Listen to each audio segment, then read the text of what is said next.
Father Marcus here again. We're trying to understand the Bible. We have to first understand the relationship between the Holy Bible as well as Mesopotamia. Mesopotamia, when we look at Mesopotamia, it is a land filled with a lot of history and culture. It's the birthplace of civilization. Again, because it is the birthplace of civilization, a lot of modern culture, a lot of modern civilization was based off of this early civilization. As such, it's mentioned a great deal in the Bible, especially in the Old Testament of the Bible. Just looking at where Mesopotamia is located in the region that is today known as the Fertile Crescent, it's easy to see how it is that this location becomes kind of a prime location for a lot of societies to be founded, and the most famous of which is Babylonia and Assyria. And on the borders of Mesopotamia lay other great civilizations, namely at the time Egypt, Israel, and Persia, for example. We see Mesopotamia and its civilizations noted numerous times throughout the Old and New Testament. In order to understand the Bible fully, we have to fully understand Mesopotamian culture as well.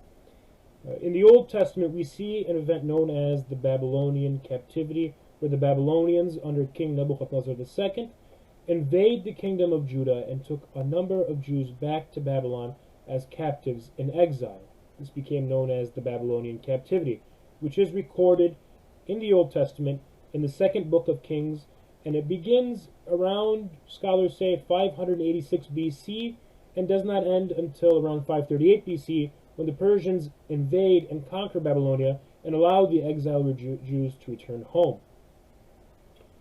It seems, according to some scholars, that the first 11 chapters of Genesis seem to be set in Mesopotamia, and we know a lot of very famous stories from throughout the Bible, from throughout the Old Testament, such as the Garden of Eden, the story of Cain and Abel, the story of Noah and his ark, the story of the Tower of Babel, and so on and so on. Probably the most famous account in the Bible is the story of Abraham, and this is an important one to note. He is an important figure in not only Christianity and Judaism, but in Islam as well.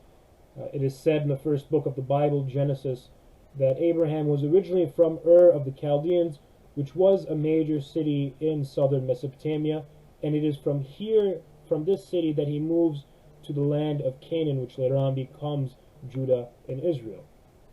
This migration of Abraham from Ur of the Chaldeans to Canaan marks the real start of biblical history. With him, though, we have to remember that this does start this is the beginning of biblical history, but with him, Abraham brings much of his culture with him as well. In other words, he brings a Mesopotamian mindset. He brings this cultural baggage that he's naturally going to bring with him from the land of his birth.